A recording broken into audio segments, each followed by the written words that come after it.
Shalom, jemaat terkasih dalam Tuhan. Nah, kembali lagi tentunya di sini bersama Febri dan Ci Janet dalam acara Crown Podcast ya. Dan bintang tamu kita kali ini spesial jauh-jauh ya Om ya, dari Poso sana guys. Tentera. Ya. Ada yang tahu nggak nih Poso di mana nih? Ya.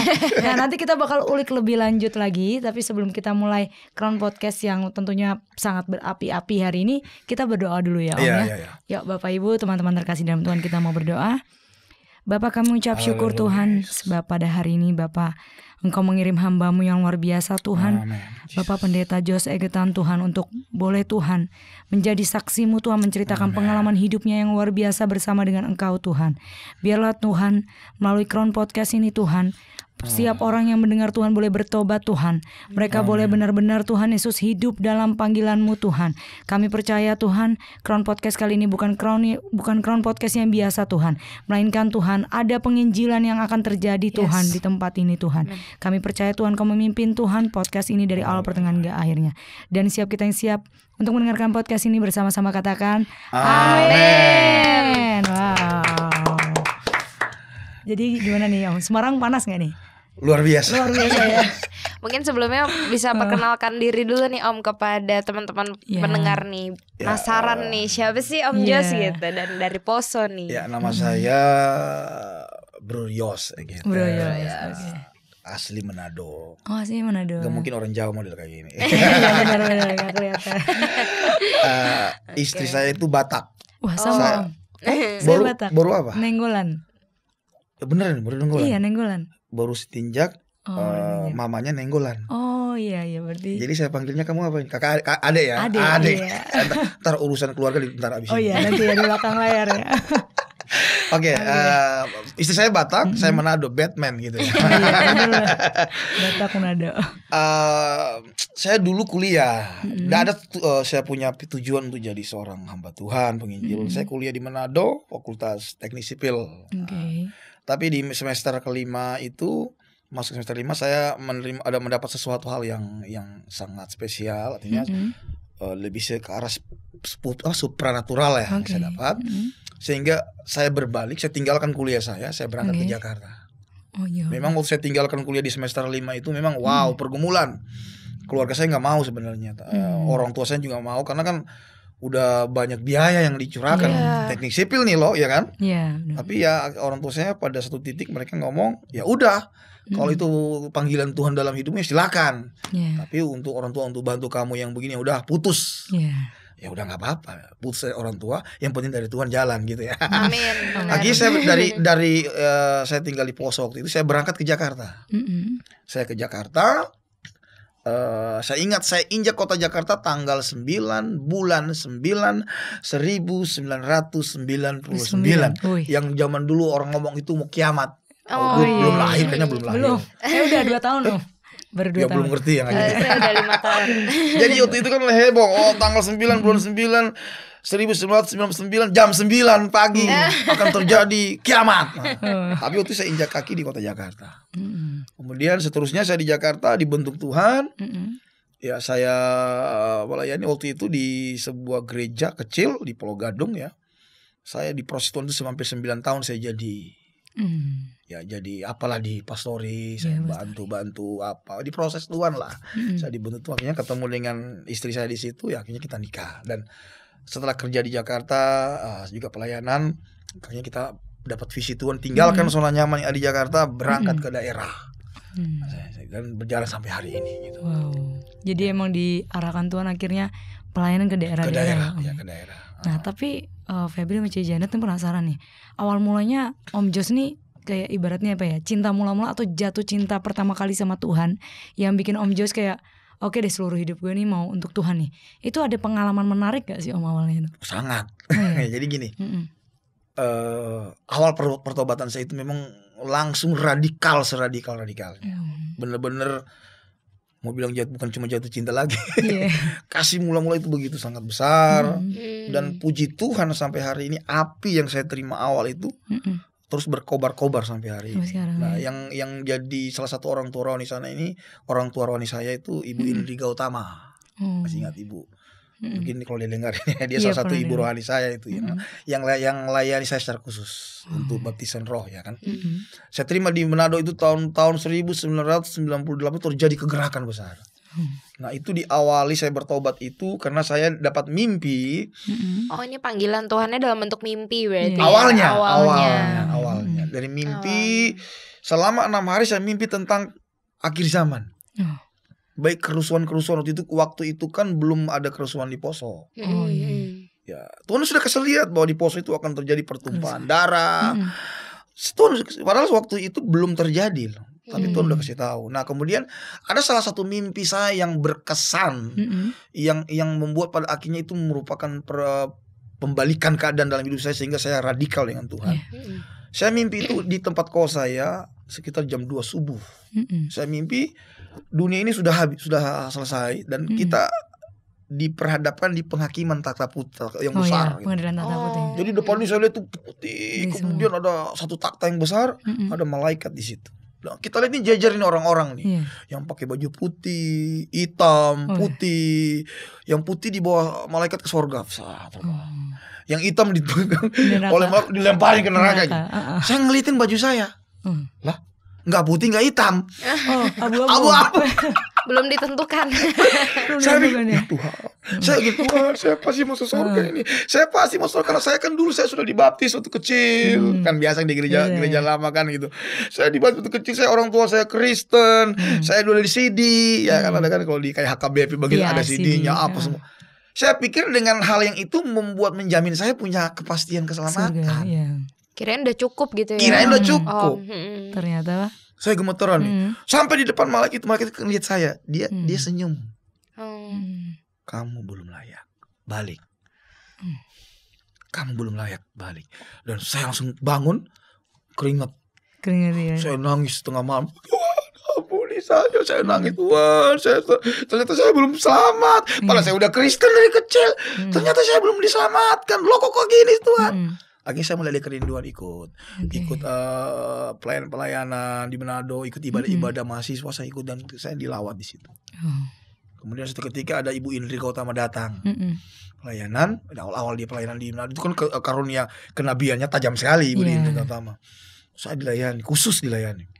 Pelepasan 3 jam saya di lantai itu putar-putar kepenuhan dan pelayanan pelepasan. Dan dari situ saya terima api itu. Saya tetap kuliah, jalan kuliah. Nah suatu ketika saya dipanggil Tuhan. Akhirnya pada suatu titik saya memberi diri saya untuk melayani Tuhan full time. Full time Mau saya cerita lanjut atau masih ada pertanyaan? Iya nggak apa-apa boleh. Saya lanjut aja. Jadi gini ceritanya.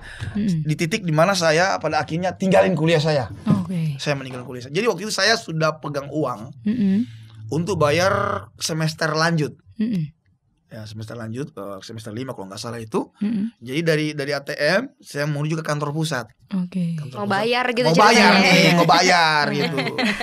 Nah di jalan itu tiba-tiba saya tiba di trotoar di pinggir jalan. Di persimpangan jalan itu kan jalan ke kanan ini ke tempat kos saya. Depan ini kantor pusat. Nah waktu saya sedang jalan ini di pinggir jalan loh di keramaian. Sudah asik mau jalan, udah mau bayar kuliah. Tiba-tiba saya berhenti. Seperti ada yang ngomong berhenti. Saya diam. Suara itu jelas, bukan audible loh, tapi kayak dari hati gitu ya. Bukan cuma tapi saya susah mau ngomongin gimana. Gak bisa jelaskan lah ya. Aduh, bergaung itu dalam roh dan jiwa saya itu. Suara itu begitu jelas. Berhenti anakku. Suara ngomong begini, kamu belok kanan. Lah suruh pulang kos. Ambil baju-bajumu, berangkat ke Poso dan terbang ke Jakarta. Berangkat terus ke Jakarta. Sekolah misi. Gimana? Saya berdiam gila. Tubuh saya gemetar waktu itu. Aduh ini ngomong Tuhan yang ngomong ini. Saya bilang sama Tuhan, saya mulai nangis. Tuhan, di depan saya ini masa depan saya. Tinggal beberapa langkah lagi ya. Saya mau bayar dulu. Dan setelah itu saya baru sadar betapa bodohnya saya ngomong masa depan di depan yang punya masa depan. Kan bego banget dong. Kita ngomong masa depan di depannya yang punya masa depan ini kan gimana ceritanya? Kemudian saya dengar suara-suara itu yang bikin saya akhirnya melepaskan kuliah saya. Tuhan ngomong gini, masa depanmu di tanganku. Wah, langsung kayak ada air yang begitu sejuk, langsung bes ya. Iya, adem. Kalau cuma yang ngomong ini saudara kita atau Presiden Jokowi ngomong kayak itu, manusia kan. Iya, betul. Masa depan mau ditanggung, ya kita gue gak percaya dah. Iya. Yang ngomong yang punya hidup kita. Jadi saya bilang sama anak-anak muda, kalau Tuhan itu pegang masa depan kita, lu jangan takut lah. Iya, benar. Nah, yes Tuhan, saya belok ke kanan. Hari itu saya mengalami apa yang namanya pengalaman Moria. Saya baru ngerti Mbak Abraham ya. Waktu dia ngalami, serahin ini anakmu. Waktu Abraham berjalan bersama dengan Ishak ke gunung Moria. Itu bukan perjalanan yang enak. Emang enak waktu sama-sama. Oh, ayo Ishak kita jalan, wah santai. Ketawa-ketawa sepanjang jalan. Enggak. Ini perjalanan salib. Dan saya tahu hari itu saya juga ngalami itu. Saya sudah bisa bayangkan apa pendapat orang tua saya, bagaimana begini, begono begitu, Tuhan, gak gampang ini. Saya nangis terus. Air mata saya keluar tuh sampai perjalanan. Di antara sikap melihat bagaimana diri saya dan hati yang mengasihi Tuhan. Nah, kita anak-anak muda kalau mau pengen radikal dengan Tuhan, kadang-kadang kita dibawa di titik itu. Mungkin pengalaman Moria kita beda-beda. Iya, betul. Pengalaman kita masing-masing beda-beda. Betul. Tapi intinya jangan salah melangkah. Amin. Ambil apa yang menjadi kehendak Tuhan. Amin. Dan waktu saya sampai tempat kos, namanya kalau teknik sipil kan buku gambarnya, meja gambar. Zaman dulu kan bukan zaman seperti sekarang. Karena teknik sekarang memang enak, semua teknologi udah jalan. Dulu masih gambar sendiri. Pensil rotringnya, mahal-mahal semua. Saya kasih semua sama orang. Ambil buku-buku kuliah saya ambil semua. Tempat kos, kasur saya, kompor sekalian. Lu ambil semua. Hari itu saya bungkus banget dengan air mata, saya berangkat. Bulan dan akhirnya saya ke Jakarta. Gak jadi bayar, uangnya malah beli tiket pesawat ke Jakarta. Poso. Naik zaman dulu belum naik pesawat saya. Belum. Kapal laut. Kapal. Nah, waktu saya naik kapal laut ini, sampai yang saya bilang tadi di Tanjung Priok itu tanggal 9 bulan 9 1999 jam 9. Yang jemput saya nggak kenal saya. Saya juga nggak kenal beliau. Jadi saya diam di mana di pelabuhan Tanjung Priok. Dia mana yang jemput? Dulu kan belum ada handphone-handphonean masih 99 99 belum ada. Nokia aja yang udah kayak batu bata besar itu mahal banget ya. Itu Starco nggak sih? Yang nelfon operator itu ya? Iya, apa pager. Masih zaman pager. Iya betul. Nelfon operator dulu. Akhirnya sudah masuk jam-jam 7 malam. Udah sunyi pelabuhan. Tinggal satu orang bapak, saya lihat dari jauh dia duduk. Saya ngeliatin dia, ini bapak. Saya hampiri dia, saya ngeliat dia ngeliat saya. Bapak siapa? Saya lagi nunggu orang ini, Pak. Siapa? Ada yang dari Sulawesi, namanya Yosua. Padahal nama saya kan Yosua. Oh ya udah saya orangnya. Akhirnya udah. Akhirnya turun dari situ, saya dibawa ke pastor, saya dibentuk Tuhan. Selama hampir beberapa tahun saya dibentuk Tuhan. Diproses Tuhan sampai ya semua kita nggak bisa menjadi hamba Tuhan tuh nggak mudah. Harus melewati proses kematian daging, proses saya harus jadi istilahnya 9 tahun jadi babu lah, jadi nggak enak banget. Karena kalau saya nyuci baju, gembalanya pergi kosong ke postori, ya saya bikin bilasan pakai kaki gitu. Supaya cepat selesai. Ngisi air pakai kaki, buang airnya, ngisi lagi, buang. Sampai gembala sini datang. Yo sini kau. Kenapa ini ibu punya kancing baju ini lepas? Lu pasti nggak bener bilasnya ini. Dia tahu ternyata kalau saya bilas saya nginjakin ya kan. Seperti itulah. Akhirnya Tuhan proses sampai sewaktunya saya ketemu jodoh. Ya itu juga proses juga karena keluarga Bataknya nggak terima. Biasalah namanya tahu sendiri kan Batak. Mereka nggak, jangan kawin sama orang Manado. Orang Manado tukang kawin. Aduh Tuhan, saya sambil masa sih stigma kayak begitu sama orang Manado. Udahlah saya mengampuni. Tapi saya bilang tidak. Ya mungkin saya berdoa begini ya. Saya pikirnya begini. Ini apa yang saya tabur dulu, saya tuai sekarang. Dulu kan saya belum bertobat, ya tahu sendiri Manado. Aduh gonta ganti ini. Maaf kata belum saya bertobat. Sampai semua fakultas ada ada gacoannya di situ. Jadi waktu saya bertobat saya putusin semuanya. Karena kan pacaran di Manado ini ngeri. Karena pasti akan jatuh dalam dosa, ya kan. Akhirnya saya sadar udah saya lewati semua proses itu, kita menikah. Pelayanan di Jakarta beberapa waktu Tuhan perintahkan pindah. Istri saya waktu itu kerja di Hotel Ritz Carlton. Yang hotel yang mewah di Jakarta itu gaji cukup lumayan. Saya pelayanan enak, tinggal di Alam Sutra. Iya udah enak sebenarnya tinggal dijalani aja ya. Alam Sutra tahu sendiri Alam Sutra. Kelilingi mall-mall gede semua tuh. Iya. Makan pagi di mall ini, makan siang mall sana ini. Iya. Enak semua, fasilitas diberikan semua, kendaraan, rumah semua. Tiba-tiba Tuhan ngomong, pergi kalian. Hah? Tuhan ngomong ke saya dan Tuhan ngomong ke istri, ada peneguhan. Kita doa puasa 3 hari di Ungaran. Di Ungaran. Saya sering ke Ungaran juga dulu. Tuhan bicara, pergi. Nah, akhirnya saya ngomong sama istri, ini kayaknya bukan suara Tuhan. Suara daging. Udahlah.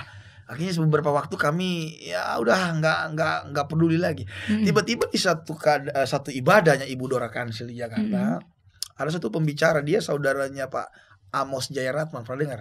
Pak Amos, iya. Dia punya karunia kenabian tuh tinggi. Namanya Pak Krispus, dia punya karunia kenabian. Sementara dia khotbah nih, khotbah. Tiba-tiba dia berhenti khotbah. Dia lihat ke saya, yuk, come here. Saya gemetar, Tuhan, apaan lagi nih? Lu tunjukin. Saya maju, panggil istri, your wife ya. Maju. Terus dia ngomong, Tuhan udah bicara sama kamu, pergi ke tempat itu. Jangan takut. Tuhan sudah sediakan semuanya. Lemas lagi saya. Saya bilang sama istri saya, ya udahlah kita yang besar. Dia tinggalin kerjanya. Tinggalin kerja dengan gaji yang cukup besar loh. Service charge-nya aja untuk hotel Ritz-Carlton itu sampai 7-8 juta. Belum yang gajinya, belum semua. Tinggalin. Dan mujizatnya waktu sampai kami di Poso waktu itu, di tenda pelayanan. 1 tahun kami di sana. Satu sore kami nonton berita, tiba-tiba lihat hotel Ritz-Carlton dibom. Pernah dengar dulu? Iya, benar-benar. Tahun dibom, tempat meledaknya itu tempat di mana sering istri saya lewat di situ. Saya langsung bilang sama istri saya, kalau kita nggak taat, gue udah jadi duda. Saya melihat Tuhan buktikan. Merinding ya. merinding ya. Dan akhirnya kami mulai melayani. Sudah berapa kali saya mau tinggalin pelayanan di sana. Tapi akhirnya Tuhan bela kami, Tuhan cukupi, Tuhan. Ini kita ninggalin, aduh. Dan saya percaya tidak semua orang bisa seperti itu, bisa terima ini. Kami harus tinggal. Dan mujizatnya, setelah setahun di sana, tiba-tiba Pak Yusuf Kala ini kan punya proyek PLTA di sangat terbesar di Sulawesi, di Indonesia Timur. Dia lowongan kerjanya itu dibuka tapi tidak disebarin. Dan istri saya bisa masuk. Mujizatnya hari ini dia ngelamar, besok kerja. Bisa langsung gitu. Bisa langsung kerja dengan gajinya lebih gede daripada yang kerja di Jakarta. Itu saya bilang penyertaan Tuhan sih. Kasih karunia. Saya sampai nangis. Udahlah kita jalani sampai hari ini. Dan saya mulai bergerak. Saya bukan gembala. Saya tidak bangun gereja. Saya bangun komunitas. Komunitas anak muda saya bentuk. Jadi sudah berapa cabang yang saya bentuk. Mereka yang saya. Jadi kalau saya tinggal ini, saya yang tangani. Mereka bergerak ini. Tadi udah telepon, Pak, ini ada bapak pulang, udah ada yang mau dibaptis hasil penginjilan kami. Jadi mereka bergerak ini. Anak muda ini. Yang ancur-ancur semua. Yang kayak yang tadi sudah telepon. Kayak kemarin dulu udah telepon, Bapak kapan ke Luwuk? Dia tinggal di Luwuk. Yang saya posting itu yang di laut. Yang tatonya yang saya baptis keluar dari air langsung Roh Kudus memenuhi. Itu radikalnya sampai hari ini. Wow. Luar biasa. Tadi impartasi. Api itu ke dia. Nah, seperti itu sampai sekarang tetap bekerja berlayan di jalan-jalan kami bergerak. Jadi justru saya lebih banyak itu bergerak bawah tanah. Kami bikin pelayanan itu KKR itu bukan di gedung-gedung yang terkenal, gedung-gedung gereja. Kita bikin itu di halaman-halaman rumah, perempatan jalan, pasar, di lapangan-lapangan umum. Saya bawa sampai alat sendiri. Itu awal mulanya gimana, Om? Pernah takut gak sih untuk memulai pelayanan radikal itu kan biasanya nggak takut sama sekali ya? Saya sudah mati kok. Udah siap mati. Mungkin bisa dikasih lihat contohnya ya, contohnya nih. Tolong yang pelayanannya Bapak Om Ibu Jos biar tahu nih pelayanannya seperti apa nih. Nah, ini lagi pelayanan di jalan pasar ya Om ya, di pasar nih. Kasih kuat suara. Dan ini tadi Om Jos cerita nih salah masuk ya Om ya. Ini pasar yang banyak orang kedarnya di sana. Iya, orang kedar. Ini udah kayak bener. Ini mohon maaf bukan nyalek. Iya, ini bukan nyalek ya. Ini bukan kampanye. Ini bukan kampanye. Tapi ini mengkampanyekan kasih Tuhan luar biasa. Yohanes 10 ayat yang ke-10.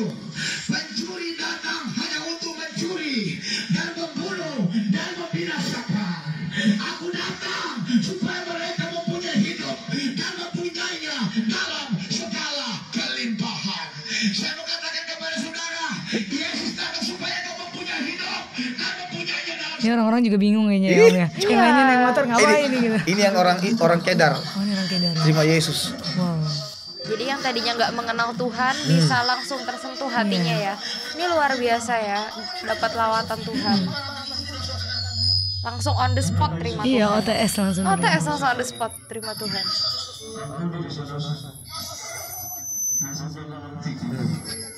Muslim juga. Iya luar biasa.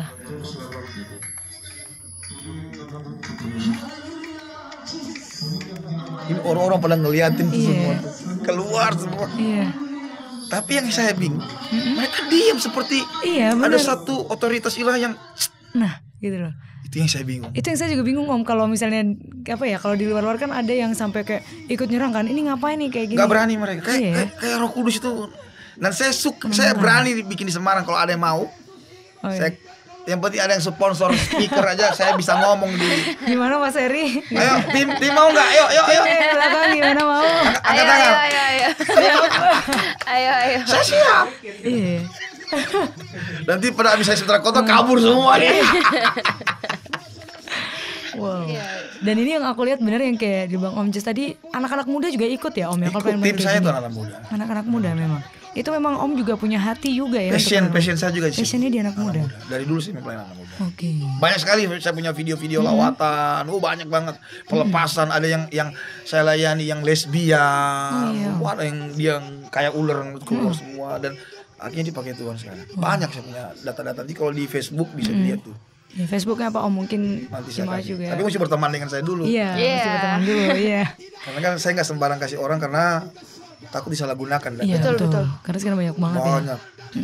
Dan ini mungkin bisa ditunjukin videonya satunya ya Mas Eri, yang di laut tadi ya. Ya, coba tolong Yang di laut. yang dari dia didoakan pelepasan seorang preman di Kota Luwuk, namanya Bang Edi ini nih. Ya, Bang.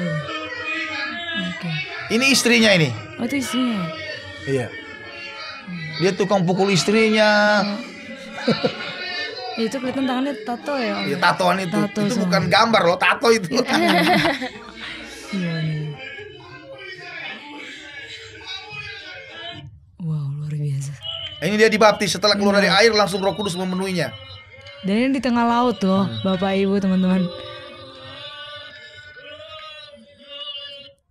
Wow, Luar biasa.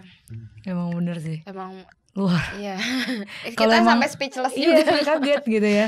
Itu tadi yang bilang Om Jos, kalau orang nerima jawatan tuh emang beda ya kalau. Beda kalau jawatan sama musik itu beda. Kalau jawatan Yes. itu pukulannya beda. Dan Tuhan Dan tuh itu dibutuhkan. betul. Benar. Jawatan itu bicara ujung tombak. Benar. Dan dia pasti udah nggak takut mati. Dan anak-anak muda yang ikut Om Jos juga nggak takut mati ya. Udah siap. Siap. Mau Saya ada pulang ini ini nggak? tanggal 19 saya pulang itu kita akan melayani di daerah pedalaman beberapa hari itu KKR. Langsung ada yang ke rumah jemaat yang terikat dengan kuasa-kuasa kegelapan. Kita sudah siap semua. Tim saya itu 3 mobil udah ikut ini. 3 mobil. Anak muda banyak.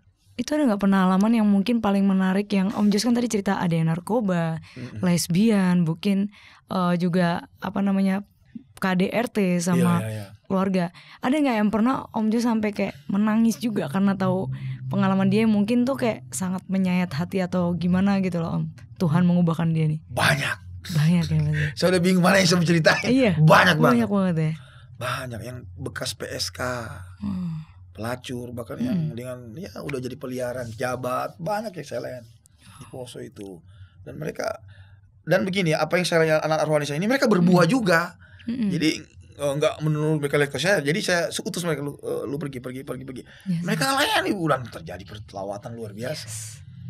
Anak rohani. Salah satu anak di Semarang ini sebenarnya ada anak rohani sana juga. Oh ada Banyak. Om di Semarangnya. Tadi saya sudah hubungi ada yang mau dibaptis. Oh. Saya sudah hubungi Pak Gembala, mungkin habis selesai sebentar malam ada yang mau baptis itu 1 orang. Saya pengen arahkan ke sini gitu. Iya, benar.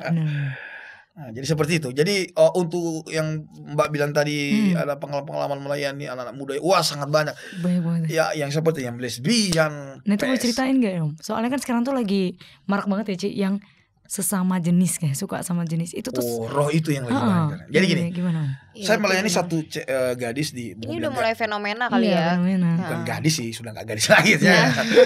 Cewek ya di Poso itu dia dari masih SD kelas 4 itu udah dipakai sama omnya. Oke. Sampai dia kuliah. Dipakai terus sama Pakai terus sampai kuliah, dia akhirnya di pelepasan dia akan lepas. Karena dia juga sudah, artinya sudah dengan laki-laki itu sudah pahit. Dia jadi lesbi.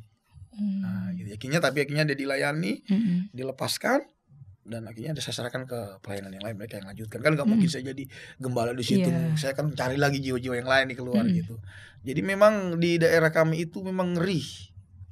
Ini karena gini, ini saya pelajari dan Tuhan kasih tahu ke saya ini masalah ini.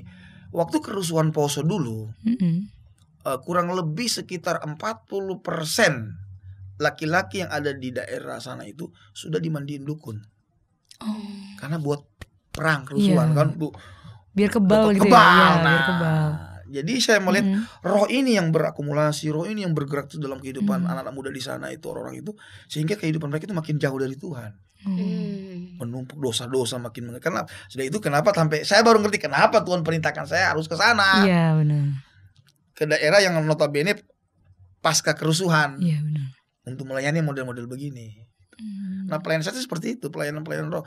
Nah masuk daerah sana kalau nggak bawa sesuatu yang dari Tuhan, ya susah. Iya.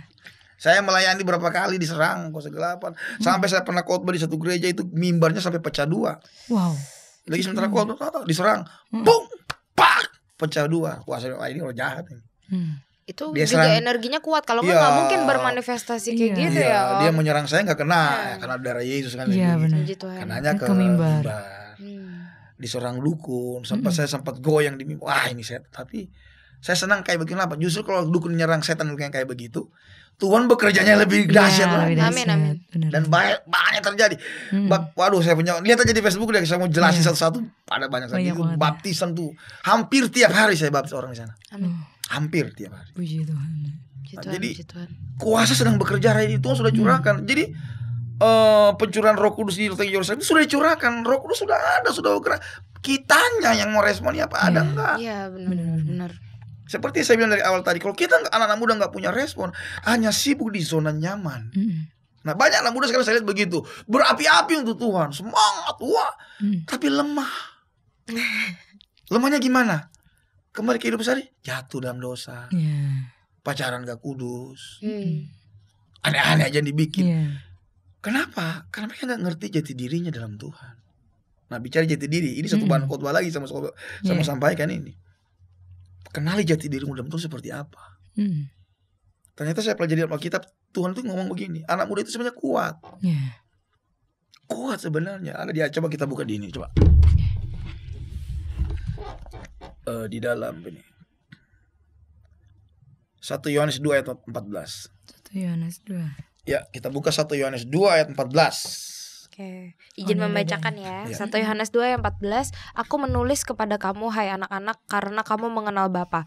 Aku menulis kepada kamu hai bapak-bapak karena kamu mengenal Dia yang ada dari mulanya. Aku menulis kepada kamu hai orang-orang muda karena kamu kuat dan firman Allah diam di dalam kamu dan kamu telah mengalahkan yang jahat. Ada 3 hal yang merupakan kehendak Tuhan dan menjadi jati diri kita sebagai anak-anak muda di dalam Tuhan. Yang pertama Alkitab bilang apa? Aku menulis kepada kamu hai orang-orang muda karena apa? Kamu kuat. Jadi di mata Tuhan kita sebenarnya kuat. Amin. Tapi kenapa banyak anak muda sekarang lemah? Rohani sih rohani. Ibadah, pujian-pujian. Wah, merinding. Pulang pacaran lagi nggak dalam kekudusan, jatuh lagi. Dosa lagi, kembali lagi ke kubangan. Karena kenapa mereka nggak ngerti bahwa mereka sebenarnya kuat. Jadi anak-anak muda itu punya potensi apa? Kuat. Amin. Punya kekuatan yang Tuhan berikan kepada kita.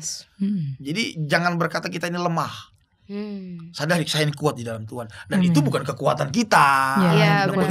Ini kekuatan Roh dan bagaimana caranya kita bisa meraih, mempersilahkan kekuatan Tuhan itu masuk dalam diri kita. Sama dengan saya dulu. Saya dulu belum bertobat, waduh pornografinya minta ampun dah. Ya udah semua dosa yang saya lakukan, wah ngeri dah itu. Coba yang lain-lain, yang masalah dosa pornografi, pasti ujung-ujungnya habis pornografi apa? Onani segala macam, itu pasti nyambungnya ke situ. Itu udah kayak minum obat 3 kali 1, ya kan? Nah, bagaimana bisa lepas itu? Kita betul-betul sampai satu titik saya berkata, Tuhan tolong, saya nggak mampu, tolong saya Tuhan. Dan waktu saya buka hati, saya mempercayakan diri kepada Tuhan, Tuhan memberikan kekuatannya dan sehingga memandang itu jijik. Seperti kita Yeskiel bilang, kita seperti rasa mual melihat kesalahan-kesalahan kita. Jadi sampai ke satu titik kita udah enek dengan dosa. Nggak gampang sampai ke titik itu. Dibutuhkan kerelaan, dibutuhkan penyerahan diri total. Betul. Dan komitmen yang kuat. Nggak mudah. Saya kalau ada anak-anak muda yang masih, saya mengerti karena saya ada di posisi itu dulu. Yang masih jatuh bangun. Saya paham mereka. Saya mengerti. Kalau mereka mau, asal mereka mau. Kalau mereka nggak mau ya susah, nggak bisa. Mau ditumpang tangan, tumpang kaki aja nggak akan bertobat. Jadi pertobatan tuh keinginan dari diri komitmen yang kuat. dulu. Saya mau Tuhan, tolong saya yang tidak mampu ini, tolong saya. Itu terus menjadi seruan kita, terus menerus menjadi seruan kita, sehingga itu akan diwujudkan Tuhan. Dan Tuhan melihat kita punya niat hati. Yes, betul. Tuhan itu nggak bisa dikata-katain dah.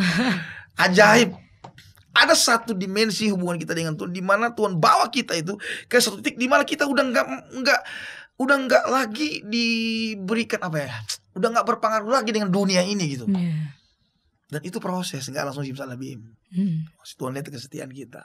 Langkah pertama, langkah kedua, seterusnya. Jangan cuma puas sampai di mata kaki. Banyak orang cuma yang penting udah jadi Kristen, udah penuh Roh Kudus. Udahlah, itu baru semata kaki. Jangan cuma sampai selutut, jangan cuma sampai sepinggang. Tenggelam lah. Waktu kita tenggelam, Tuhan bawa kita. Amin. Mungkin banyak yang nggak tahu kalau hubungan kita sama Tuhan itu ya harus di-maintain tiap hari. Tiap hari. Betul. Bukan cuma lahir baru dibaptis aja, bukan cuma kepenuhan Roh Kudus aja, tapi itu Setiap hubungan hari setiap hari. Mengalami realita Tuhan itu setiap hari. Betul. Saya sering gini.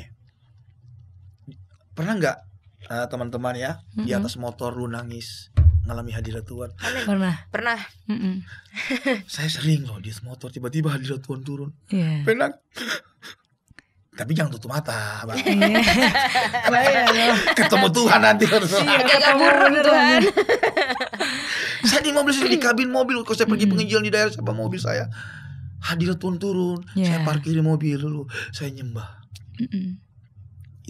Itu yang namanya mengalami realita Tuhan. Itu yang Alkitab bilang, jika engkau tinggal dalam aku dan aku tinggal di dalam kamu, mintalah. Setiap hari sebelum menjelang kedatangan Tuhan kali yang kedua, kita akan dibawa di dalam dimensi yang semakin kental, semakin kuat dalam hadirat. Amin. Karena di situ letak kekudusan yang sebenarnya. Karena kalau kekudusan tanpa hubungan itu apa? Kesalehan yang palsu. Kekudusan tanpa hubungan. Contoh, yang 2 orang pergi ke bait Allah tuh, orang Farisi sama pemungut cukai. Orang Farisi berdoa gini, Tuhan, aku bukan orang lalim, aku rajin kasih perpuluhan, aku rajin kasih rajin ibadah, aku rajin puasa, nggak seperti yang sana itu. Yang pemungut cukai ngomong begitu, ampuni, aku ini orang berdosa. Siapa yang dibenarin? Pemungut cukai. Tuhan itu begitu. Tapi coba kalau 2 orang ini ada di gereja sekarang, gereja kalian, mana yang paling disayang gembala? Ada di gereja yang ada di Indonesia ini, mana yang paling rajin kasih perpuluhan? Iya nggak? Mungkin yang selalu udahlah bilang kerok yang udahlah nggak usah. Seperti jadi gini, kembali ke sini. Nanti. Kadang mungkin kita berdoa untuk penuaian jiwa, kita sendiri juga harus mempersiapkan diri. Kita siap nggak menerima welcome terhadap jiwa yang datang? Kan pasti jiwa yang datang itu nggak mungkin bentuknya keluarga baik-baik gitu, bapak family man gitu. Datangnya berantakan. Sejauh pengalaman saya ya sampai hari ini, bukan karena saya, semua karena Tuhan. Amin. Menjaga api itu intinya, menjaga api tetap menyala. Masih menyala nggak api kalian? Yang ada di studio ini masih menyala nggak? Dalam nama Yesus. Masih menyala. On fire. Nah, on fire yang bagaimana? Itu yang penting. Benar. Terus menerus bangun hubungan dengan Tuhan. Amin. Bangun terus hubungan dengan Tuhan. Dan pola hubungan dengan Tuhan kita nggak bisa mendikte orang lain. You sendiri yang harus alami. You sendiri akan, karena dengan sendiri kita mengalami, kita akan terbiasa dengan detak jantungnya Tuhan. Betul. Gerak-geriknya Tuhan, seperti kalau di Alkitab di kitab di Taman Eden itu, gerak langkah kaki Tuhan, gerakan Roh Kudus punya bergerak, seperti kita paham, dan itu kita nggak bisa bagi ke orang. Betul. Pribadi kita. Itu yang kita bilang kita 1 Yohanes berapa itu? Pengurapan itu yang akan mengajar kamu sendiri. Betul, Kamu nggak perlu diajar oleh orang lain. Itu bukan berarti kita nggak perlu guru-guru atau kecawatan guru dalam kerohanian kita untuk mengajar kita. Bukan kita nggak perlu gembala. Itu maksudnya begini, pengalaman pribadi kita dengan Tuhan nggak perlu diajar. Betul. Ngalamin sendiri. Ngalamin sendiri. You harus ngalamin sendiri. Sampai engkau mengalami apa yang namanya yang biasa orang itu chemistry. Iya, betul. Sampai chemistry dengan Tuhan itu klik. Iya. Kalau kita sudah ngalami apa yang namanya chemistry dengan Tuhan, udah klik, udah kayak enak dah. Hidup ini indah, wah hidup ini enak, enjoy. Pokoknya kita, waduh, masa depan kita nggak usah takut lagi mau gimana, mau kuliah di mana, sampai Tuhan datang juga nggak kawin nggak masalah. Iya, saya punya anak sih Om satu, namanya Jeremia. Saya cuma berdoa setiap hari, saya berdoa semoga dia itu nantinya punya perjumpaan pribadi sama Tuhan. Itu Serius. yang paling penting. Serius. Iya, karena kita orang tua itu kan memang kita mengajarkan berulang-ulang setiap hari mengajarkan dia, tapi kalau dia nggak punya perjumpaan pribadi dengan Tuhan, percuma. Saya senang dengan kalimat tadi, Mbak siapa? Janet. Perjumpaan Pribadi. itu yang bikin kita berubah. Betul banget. Kenapa banyak anak muda ke gereja, orang Kristen ke gereja nggak berubah? Karena belum Nggak ngalami Tuhan. Mereka nggak ngalami Tuhan. Perjumpaan. Anak saya umur 12 tahun kemarin, cowok, ganteng anak saya. Bapaknya aja ya. Dia datang ke saya, Pak, baptis saya Pak. Kaget saya. Anak umur 12 tahun, baptis aja saya Pak. Saya nggak bisa nolak keputusan pribadinya dia. Berarti dia sendiri yang ngalami dengan Tuhan. Tadi. Saya nggak ngajar-ngajar. Cita-cita kamu apa? Saya namanya Brian. Brian cita apa? Saya mau jadi seperti Papa. Beda loh, anak-anak pendeta banyak yang nggak mau jadi pendeta. Dia nggak, saya mau jadi seperti Papa. Wah, kita bilang luar biasa. Saya baptis dia kemarin. Saya nangis. Wow. Karena saya importasikan hal yang kemarin dia mau ikut Olimpiade Matematika, Olimpiade IPA. Cuma dia yang paling kelas 1 SMP kan, yang lain udah kelas semua. Akhirnya saya, sini Pak, tolong doakan Bapak, saya mau ikut di Olimpiade IPA. Saya tumpang tangan, dalam nama Yesus berkati engkau gini. Kita sebagai orang tua ya ngomong gini yang baik-baik lah, memberikan berkat. Lulus, masuk ke provinsi sekarang. Puji Tuhan. Cuma 5 orang yang lulus dari seluruh kabupaten yang ada. Nah, itu keajaiban. Jadi ya itu saya bilang tadi, api yang ada sama orang tua, sama kita, itu kita bisa impartasikan ke generasi-generasi yang selanjutnya. Jadi mantap. Nah, itu luar biasa banget ya teman-teman ya. Nah, ada satu hal yang menarik yang Febri juga pengen tanyain ya Om ya. Iya. Itu kan berkaitan sama anak muda ya. Memang anak muda itu banyak jatuhnya di kekudusan. Itu pasti yang sering jadi masalahnya anak muda. Nah, Om Jo sendiri nih punya gak sih Om yang kayak gimana sih untuk bisa ngebuat anak muda itu, karena Om Jos juga kan udah pelayanan ke anak-anak muda ya. Sampai akhirnya mereka mau yang menemukan komitmen tadi untuk meninggalkan itu. Karena pasti susah ya kan, apalagi kalau mereka udah hidup di dalam dosa itu. Untuk lepas itu kan susah. Nah, selama ini dalam pelayanannya Om Jos tuh apa yang Om Jos lakuin? Coba ke ayat tadi, saya lanjutkan tadi. 1 Yohanes. Yang pertama, jati diri kita dalam Tuhan itu kamu kuat. Kita punya potensi menerima kekuatan ilahi. Jadi tidak ada alasan terlanjur basah. Artinya mau 1000 kali kita jatuh bangun, itu melatih otot-otot rohani kita. Jadi anak-anak muda yang ada di luar sana, saya mau bilang, mungkin 1000 kali kau udah jatuh bangun dalam dosa, udah jangan sampai ada di titik udahlah begini. Jangan, itu cara setan yang membuat kita akhirnya undur dari Tuhan. Jangan. Benar. Jadi kalau kau udah jatuh hari ini, bangkit. Betul. Mau 1000 kali kau jatuh, bangkit. Tapi dengan niat, bukan niat begini, nggak apa-apa buat dosa terus, nggak apa-apa, Tuhan kan baik. Bukan niat begitu. Tuhan lihat hatimu. Tuhan tahu hati kita. Kalau kita punya niat begitu, Tuhan pasti akan hukum kita dengan ngeri loh. Jangan kita punya kita yang penting Tuhan punya kasih karunia, menyalahgunakan kasih karunia untuk berbuat dosa. Bukan itu maksud saya. Tapi tiba di setitik gini, Tuhan, aku mau Tuhan untuk hidup dalam kebenaran. Minta terus Roh Kudus memenuhi kita dan mengerti tentang jati diri kita dalam Tuhan. Kita punya potensi. Ini karena kamu kuat. Ini bukan kekuatan kita. Artinya apa? Kita punya potensi menerima kekuatan ilahi dalam hidup kita. Untuk hidup di dalam kekudusan Tuhan. Karena kita berkata apa? Ketika Roh Kudus turun ke atas kamu akan menerima kuasa. Bukan cuma kuasa dalam hal melayani, tapi kuasa untuk mengalahkan daging. Daging ini, Saya mau bilang kepada anak muda, daging itu liar kalau kita tidak tangani. Liar banget dan membinasakan kita.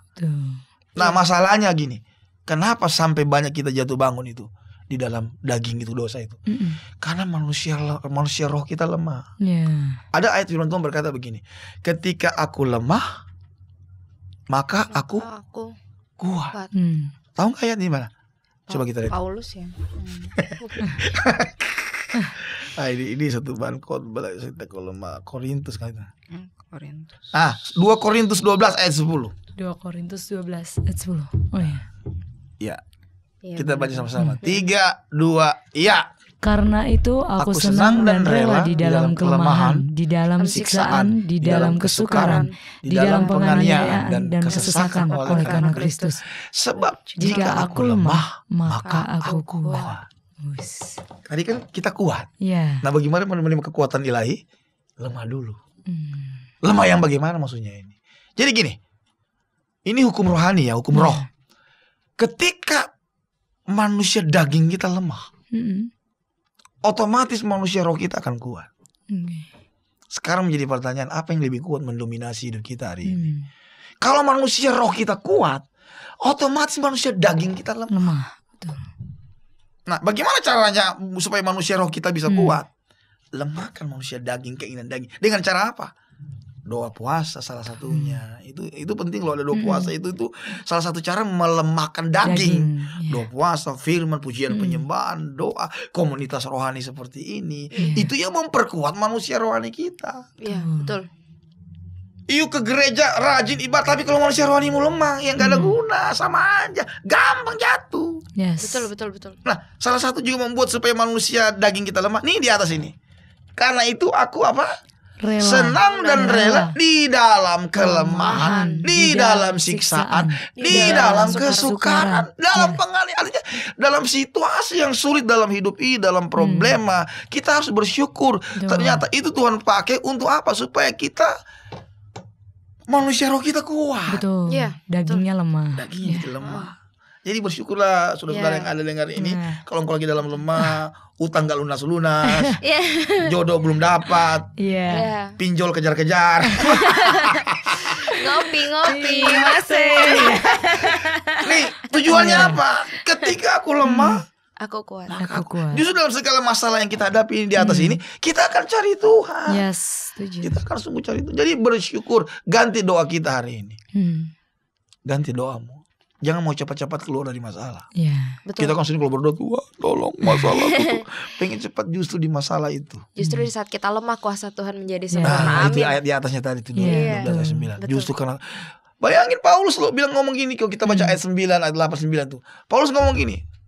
Coba kita baca terus ke ayat 8 ya. Ayat 8. Dari ayat 7. Kita baca itu coba. Dan supaya aku jangan meninggikan diri karena pernyataan-pernyataan yang luar biasa itu, maka aku diberi suatu apa? Duri di dalam dagingku. Yaitu apa? Seorang utusan iblis untuk menggocok. Bayangin rasul sehebat Paulus masih ada setan yang deket-deketin. Ini utusan iblis. Iya. Apalagi model kita begini. Bukan seorang, banyak kayaknya nih. Seorang utusan iblis untuk apa? Menggocok. Nah, coba Mbak, apa kita bisa sederhanakan bahasa menggocok itu seperti apa? Menggocok itu artinya apa? Yang pertama, mengganggu gitu. Mengganggu apa lagi? Mengecoh apa lagi? Menggoyang apa segala macam. Pokoknya hal-hal yang tidak enak lah. Keadaannya seperti duri dalam. Udah pernah ketusuk duri? Dulu waktu masih kecil mainnya nakal di kapal duri. Kalau duri udah masuk di kaki semalam tuh nggak bisa tidur, tolong gini nggak bisa. Sakit. Seperti itu keadaannya. Paulus ngalami. Dari tujuan semua ini tuh. Lihat ayat 8, coba lihat ayat 8. Tentang hal itu sudah 3 kali aku berseru kepada Tuhan supaya utusan iblis mundur daripada. Tuhan, Paulus ngomong, Tuhan, keluarin dong. Tapi apa jawab Tuhan? Ayat 9. Tetapi jawab Tuhan kepadaku, cukuplah kasih karuniaku bagimu. Sebab justru dalam kelemahanlah kuasaku menjadi sempurna. Amin. Sebab itu lebih suka aku bermegah atas kelemahanku, supaya kuasa Kristus turun menaungi aku. Aku tuh nangkepnya dari serangkaian ayat ini Om. Kalau kita punya kekurangan atau kita punya dosa, memang kita harus menerima diri kita. Ya. Itu ada dalam diri kita, duri dalam daging. Dan semua orang diberi duri dalam daging yang beda-beda. Harus diterima, tapi jangan diteruskan untuk hidup dalam dosa tersebut. Iya. Kita minta kekuatan dari Tuhan. Ya, mungkin agak ada perbedaan sedikit. Kalau duri dalam daging dan kelemahan dosa itu agak beda ya. Kalau duri dalam daging itu lebih ke arah hal-hal yang terjadi di luar kita dari apa ya? Misalkan masalah, penderitaan. Seperti tadi itu kan utusan iblis dari luar, utusan iblis yang nyerang. Saya nggak tahu dan nanti kalau udah di surga kita tanya sama Paulus dah. Paulus, lu duri dalam daging bentuknya apa sih? Kan nggak terlalu jelas nih ngomong. Tapi intinya duri dalam daging itu utusan dari iblis. Luar, Nah kalau bicara utusan iblis pasti dari luar dong. Iya betul. Okay. Masalah. Jadi kalau macam dosa atau apa kelemahan itu bukan duri dalam daging, itu kelemahan, itu dosa, ikatan. Nah, ikatan yang harus kita dilepaskan dan harus kita bertobat. Tidak ada jalan lain, harus bertobat. Harus bertobat. Kalau ingin kita dipulihkan, dengar anak muda, kalau engkau pengen diberkati hidupmu, semua kita ini yang ada ini gak ada yang sempurna. Betul. Mau saya ngomong ini ya, kisah dulu dosa. Mungkin saya paling berdosa di antara kalian semua lah. Ya kan? Saya mau bilang kalau untuk hidupmu supaya diberkati, engkau mau lihat pemulihan, satu kuncinya bertobat. Iya betul. Itu aja, kembalilah kepada Tuhan, kembali seperti anak yang hilang itu. Kembali, bayangin aja dia mau makan makanan babi aja nggak dikasih, bayangin loh. Dan bagusnya dia mau datang ke Bapak bertobat ya, benar-benar bertobat. Syukur anak yang kan di Alkitab ada 3, dirham yang hilang, domba yang hilang, anak yang hilang. Kalau dirham yang hilang, dia nggak tahu dia itu hilang dan dia nggak tahu jalan pulang. Gimana dia nggak tahu, dirham kan mata uang. Gimana cara menemukan? Alkitab bilang perempuan keluar ngambil sapu, nyapu dapat. Perempuan itu berlambang gereja Tuhan. Sapu bicara Injil, menemukan orang yang kayak orang seberang Kedar, mereka nggak tahu kalau mereka itu hilang dan mereka nggak tahu jalan pulang. Nah yang kedua, domba yang hilang. Dia tahu dia hilang, dia ngembik terus. Tapi dia nggak tahu jalan pulang. Caranya gimana menemukan? Gembala ninggalin yang 99. Mencari yang satu. Gembala yang pergi harus cari. Kalau anak yang hilang, dia tahu dia hilang dan dia tahu jalan pulang. Gak usah dicari. Jadi kalau dalam komunitas anak muda ini ada yang anak yang kriterianya anak yang hilang, gak usah dicari. Pulang sendiri. Betul. Pulang sendiri. Pasti pulang sendiri. Kalau dia kriterianya domba yang hilang, kita yang mencari. Jadi intinya seperti itu. Kembali ke tadi 1 Yohanes 2 Yohanes tadi yang 2 Yohanes. Iya nih. 1 Yohanes 2 ayat 14. Karena kamu kuat, itu yang pertama. Saya sudah jelaskan tentang bagaimana supaya kita kuat. Tadi manusia roh kita harus kuat. Manusia bagaimana caranya supaya manusia roh kuat? Manusia daging kita harus lemah. Kalau manusia roh kita kuat, semua aman. Amin. Saya mau katakan kepada orang muda, kalau manusia rohmu kuat, engkau dalam posisi aman. Amin. Nah, kedua, dan firman Allah diam di dalam kau. Maksudnya apa ini? Firman Allah diam dalam diri orang-orang muda. Ini maksudnya begini. Orang muda itu lebih cepat meresponi firman sebenarnya. Ini potensi yang sorga berikan kepada kita. Yang kau harus tahu jati dirimu dalam Tuhan. Benar. Beda orang kalau udah usia 40 tahun ke atas itu karakternya udah susah berubah. Coba Anda lihat, saya ini pengalaman dalam pelayanan. Sudah melayani semua jenjang umur. Bukan dari 0 itu nggak bisa. Anak remaja lah, pemuda. Sampai yang udah pada tua. Paling susah itu melayani orang kalau udah usia 40 tahun ke atas, karakternya udah susah berubah, betul nggak? Betul. Tapi kalau anak muda itu cepat. Ini Alkitab bilang, ini potensi yang sorga berikan kepada kita anak muda. Firman Allah diam di dalam kamu. Artinya orang-orang muda itu lebih cepat meresponi firman. Bangga dong kita anak muda. Sorga dong, sorga dong, sorga yang ketiga apa? Kamu telah melakukan yang ketiga potensi sorga bagi kita apa? Yang sorga berikan, kita punya otoritas. Gunakan sudah mengalahkan yang jahat. Ketiga ini gunakan ketiga. Kita kuat, punya potensi menerima kekuatan ilahi. Firman Allah bisa menggerakkan. Contoh saya, ketika firman Tuhan tak saya tinggalin kuliah, tak berangkat. Responnya cepat, Responnya cepat. Betul. Iya nggak? Iya benar. Kalian kalau nggak ada di sini nih, kalau nggak punya respon yang cepat terhadap firman, nggak ada di sini. Iya. Iya nggak? Amin. Karena kalian meresponi firman. Betul. Sederhana ngeresponi Tuhan. Cuma firman cuma ditahu, cuma Yohanes 3 ayat 16 yang ditahu. Ya itu kalian respon, nggak apa-apa. Dan itu akan berbuah. Setiap firman apapun itu akan bertumbuh dan berbuah. Oke. Luar biasa. Ya. buat Bener-bener anak-anak loh. muda Iya. yang mendengarkan Betul. ini nggak cuma yang muda sih, sebenarnya yang Bapak Ibu STW. juga. Iya. Kita juga di sini yang podcast juga ngedengernya kayak wow, gitu ya. Terbuka semuanya ya. Dan Ini juga mungkin nambahin yang dikambahin Om Jos tadi ya. Banyak anak muda tuh yang kadang tuh nggak mau pelayanan karena mereka kayak Tertuduh ya. mereka ngerasa kayak nggak pantas nih, kayaknya nggak layak nih. Nah gitu. Kalau kita nggak segera memutus tali dosa itu, kita nggak akan balik lagi teman-teman. Karena Ya. bener yang dibilang Om Jos ya. Kalau misalnya nggak kita putus-putusin, kita merasanya udah terlanjur kok, udah terlanjur. Ya. Iya. Jangan sampai Tuhan benar-benar marah menegur kamu sampai kamu di detik terakhirnya belum bertobat. Iya. Itu pasti kayak Selagi ada waktu, Ya. saya lihat ada ayat di Firman Tuhan, 7 kali orang benar jatuh, Mm-mm. dia akan bangkit lagi. Tuh. Amin. Karena memang Oke. kita nggak bisa menolak ya situasi Ya. sekarang. Iya. Aduh, kasihan Betul. pergaulan, perkembangan teknologi yang begitu. Iya, besar. internet. Sebenarnya juga. ya kalau aku lihat sih, karena kan aku dulu juga pernah muda ya, sekarang udah agak tua sedikit. Ah, saya masih muda juga. Usia berapa ini, Mbak? Mbak berapa? 26. 29. Iya. Jadi Udah, salah Manula. satu Iya. Manula tahap pertama. ya ini apa ya, potensi anak-anak muda bikin dosa itu salah satunya ya kalau aku lihat gitu, karena bosen juga, jadi kayak kurang Iya. kegiatan, Jenuh. jenuh. Jadi pulang kampus ngapain ya, bosen nih ya misalnya Iya. gitu. Jadi daripada bosen, mendingan kita membangun komunitas yang sehat lah, Nah. ikut. Betul. Ini- Memang sepengalaman saya dalam pelayanan youth, Mm-mm. Nah, anak-anak muda ini aja yang istilahnya lebih istilahnya masuk ke mereka ya. Mm-mm. Ngumpul-ngumpul, Iya. iya, makan, Iya. makan-makan. iya. Iya. Ya kegiatan-kegiatan itu saya mohon juga kalian yang bergerak di youth ini bikinlah apa hal yang Iya, yang supaya lebih refreshing. jangan refreshing. ada jeda Iya. waktu yang vakum. Betul. Iya, betul, betul. Anak muda ini paling Iya. vakum seminggu aja udah. Langsung. Udah susah banget tuh, udah susah Iya. banget, Benar, susah benar, banget. Itu. Nah saya di pos Tentena itu saya bangun komunitas Hmm. Nah, heeh. dan langsung contoh saya ajak, ayo kita pelayanan sama. Jadi ada orang yang kerasukan setan, yuk yang layani. Hmm. Dikasih Jadi ya, bertumbuh. Iya, iya. Anak-anak rohani yang saya lihat sudah bagus, sudah bertumbuh rohaninya, saya baptis orang, misalkan 20 orang saya baptis, yuk baptis 2 orang. Hmm. Langsung praktek. Iya, tuh. Jadi mereka bertumbuh dan otomatis juga Tuhan akan bawa mereka pada proses mereka masing-masing. Ya. Kita juga nggak bisa mendikte apa ya. Udah kita Ya. sebagai orang kakak rohani, orang tua rohani tinggal mengarahkan saja. Betul. Betul. Cuma memang seperti saya bilang tadi, seperti Mbak bilang, memang anak muda ini kalau ada jedahnya Iya. di mana-mana itu bukan Celah cuma, ya. cuma di Iya. Semarang, Gitu. di mana-mana. Di mana-mana.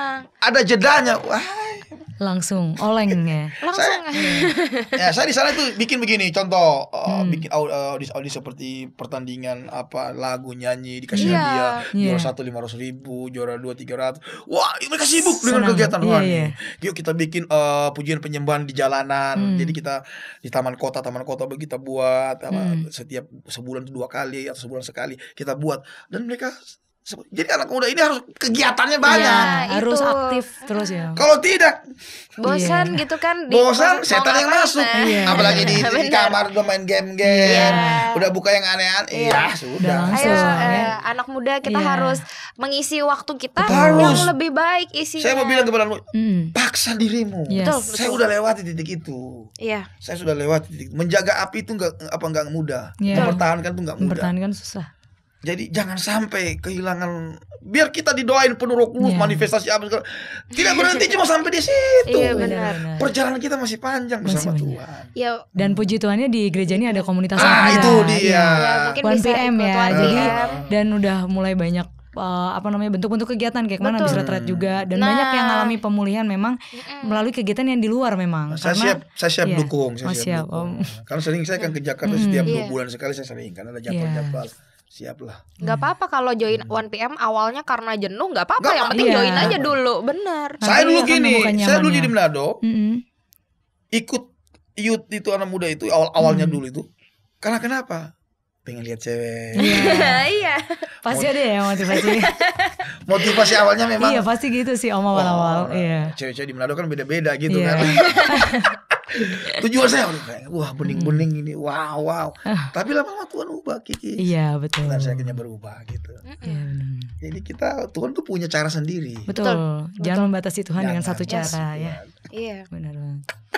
Ya. Yang penting join dulu. Iya, Isilah betul. dengan misalnya bultang Ada bareng, pelatihan, iya. berenang Sekarang ada bareng. olahraga bareng Iya, juga. olahraga Iya. bareng. Gitu. Yang Benar-benar. penting anak muda harus pergerakannya, dan nanti akan di impartasikan Ya, apinya betul. dari Om Jos langsung. Benar banget. Bener banget. Kegiatan youth-nya setiap hari apa nih? Kita setiap minggu kita juga ada olahraga bareng. Nah, Terus ibadahnya. kalau ibadahnya minggu jam 1 Om. Oh, jam 1. Jam 1 siang 1 PM service gitu deh. Luar biasa. Iya. Dan Tadi mungkin, saya di hotel, saya tidur dan saya bangun doa. Tuhan tuh ngomong loh. Semarang adalah satu kota revival. Amin. Amin. Dan Tuhan akan buat kegerakan di kota ini. Amin. Amin. Dia sedang mencari anak-anak muda. Yes. Amin. Saya ngomong begini. Merinding. Bener loh, saya sampai bilang Tuhan ngapain saya kemari ini. Dan dulu memang sebelum saya masih di Jakarta, sebelum pindah ke daerah, saya sering ke Ungaran. Puasa 3 hari. Iya. Sampai orang Ungaran tuh udah tahu banget. Wah, Udah hafal. udah hafal. Tiap bulan. Oke. Sering puasa 3 hari, puasa 3 hari, puasa 3 hari. Dan beberapa juga anak rohani saya ada di sini. Mungkin kalau mereka dengar ini, nanti linknya saya minta antar. Iya. Saya kirim ke mereka. Share. Maju terus. Makin Luar biasa terberkati, ya. luar biasa. Dan mungkin terakhir nih Om, pesannya Ya. baik buat orang tua atau anak-anak muda yang menyaksikan podcast hari ini. Mungkin ada pesan tersendiri dari Om Jos yang mau disampaikan. Ya. Nah, pesan saya, jaga api itu. Yes. Amin. Amin. Yes. Jaga api, karena firman Tuhan bilang Wahyu 6 ayat 6 berkata, Mm-mm. minyak dan anggur tidak akan dirusakkan. Ya. Resesi apapun yang mau terjadi, masalah apapun yang kita akan hadapi. Tapi kalau orang itu punya minyak dan anggur, dia akan tetap eksis dalam Tuhan. Dan dia akan lihat pembelaan firman Tuhan yang luar biasa. Amin. Intinya jangan sampai api itu padam, dan jangan sampai minyak itu berhenti mengalir dalam hidup kita. Amin. Amin. Amin. Amin. Karena Alkitab berkata, barang siapa yang percaya kepada aku, dari dalam hatinya akan mengalir aliran air hidup. Yes. Kekristenan bukan dari luar ke dalam, Betul. Dalam gelar. dalam keluar. Jadi dimanapun kau hadir anak muda, hidupmu membawa dampak. Amin. Yes. Dalam Membawa dampak. Yesus. Saya percaya podcast ini akan membawa dampak Amin. kepada Yes. anak muda yang ada di kota Semarang dan sekitarnya. Amin. Yes. Oke, Yes. maju terus, jaga api itu. Saya bilang jaga Yes. api. Kalau kau sudah nggak punya api, ya selesai. Karena firman Tuhan berkata, biarlah rohmu Menyala-nyala dan dan- layanilah Tuhan. kalau rumah udah padam, selesai dah. Beneran. Saya pengen join nyanyi, cuma Iya. beda nada nanti. Takut geser kunci nanti. Haleluya. Terima kasih Iya. Om Jos untuk podcastnya hari ini. Mungkin Om Jos bisa sedikit berdoa buat kita di Oke, sini dan buat yang Mendengarkan. menyaksikan. Ya, oke, mari kita tundukkan kepala. Boleh kita angkat pujian. 1. Oh, haleluya. Kira pasti. Ya, Ramasya. Yesus Tuhan. Yes. Yesus. Indarabalabasyandara. Ramasya. Hamba berdoa biar pengurapan-Mu turun di ruangan ini. Amin. Dan pengurapan itu turun di setiap ruangan orang-orang yang menonton ini. Bapa dalam nama Yesus. Ini dia. Mari angkat tangan lebih tinggi dari kepala kita. Hamba berdoa urapan Tuhan turun, Tuhan. Amin. Ada sesuatu yang baru, ada sesuatu yang menyegarkan siang hari ini, menjamah setiap kami yang ada di studio, bahkan setiap anak-anak Tuhan yang menonton dan mendengarkan podcast ini. Hamba berdoa api loteng Yerusalem menyentuh hidup kami siang hari ini. Kirabalaba syakarababa. Orabalaba, yes, kiralaba takanaralaba yara. Ya, Tuhan, ada satu gelombang hujan yang deras turun kepada kaum muda di tempat ini, bahkan di kota Semarang. Aku berdoa api Tuhan memenuhi kehidupan mereka. Ada satu gairah yang besar, ada satu gairah yang kudus turun bagi mereka untuk melihat kota mereka dilawat oleh Tuhan. Kindaralaba ya, terus berdoa dalam uralaba terima. Semua terima. Yes. Diberkati Tuhan Kindara. Pakai Tuhan tim yang ada di studio ini. Mari tim yang di studio angkat dua tanganmu. Engkau terima api dari Tuhan. Ada karunia Roh Kudus turun kepadamu. Karunia Roh Kudus turun. Urada bahlaba sakarada. Hamba berdoa di dalam nama Yesus.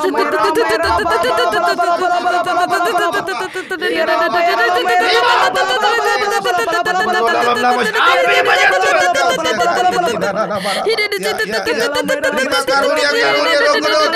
Karunia roh turun kepadamu. Ketika kau menjalankan pelayanan ini ada hikmat dan hikmat Tuhan turun kepadamu.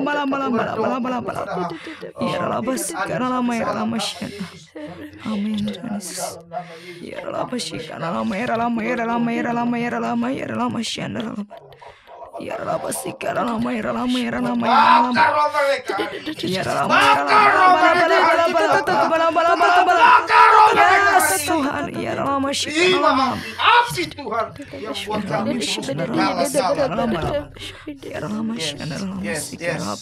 Sedang turun.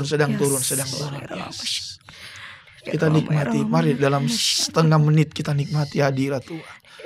Silakan Roh Kudus. Yang di rumah, mari angkat tanganmu, tutup matamu. Engkau terima hadirat Tuhan. Yes. Roh Kudus, taruh di roh saya. Ada yang di rumah, engkau yang sedang sakit asam lambung. Yes, ada beberapa yang sedang sakit asam lambung. Taruh tangan kananmu di bagian lambungmu. Terima kesembuhan sekarang. Kuasa Tuhan jala di dalam nama Yesus. Di dalam nama Yesus Kristus. Sembuh. Yes. Seorang ibu, engkau ada sakit di bagian kepala kanan. Yes, migrain. Taruh tangan kanan di bagian yang sakit. Dalam nama Yesus, kau Tuhan sembuhkan di dalam nama Tuhan Yesus. Ya, seorang gadis, engkau menyesal engkau telah melakukan hubungan seks di luar nikah dengan pacarmu. Hari ini bertobat. Hari ini kau minta Tuhan jamah engkau secara pribadi. Tuhan melepaskan roh zina, roh cabul dalam nama Yesus Kristus. Bangkitkan Tuhan. Aku percaya Engkau akan memakai podcast ini menjadi saluran berkat Tuhan. Dan lawatan terjadi. Saya menyampaikan satu pesan Tuhan bagi saudara-saudara yang ada di studio ini. Tetap ikat dengan satu kesatuan hati. Amin. Jangan ada perpecahan. Semua kalian sama di hadapan Tuhan. Tidak ada yang lebih tinggi, tidak ada yang lebih rendah. Lakukan dengan ketulusan. Dan kau akan lihat Tuhan campur tangan. Tuhan akan mengangkat kalian. Ini suara Tuhan. Tuhan akan mengangkat kalian. Dan pada waktunya kau akan lihat banyak jiwa datang kepada Tuhan oleh pelayanan ini. Tetaplah rendah hati di hadapan Tuhan. Terima kasih Bapa. Jangan dilawat. Kau sangat baik. Saya masih merasakan urapan itu sedang mengalir. Roh Kudus, kau baik. Terima kasih Tuhan. Diberkati.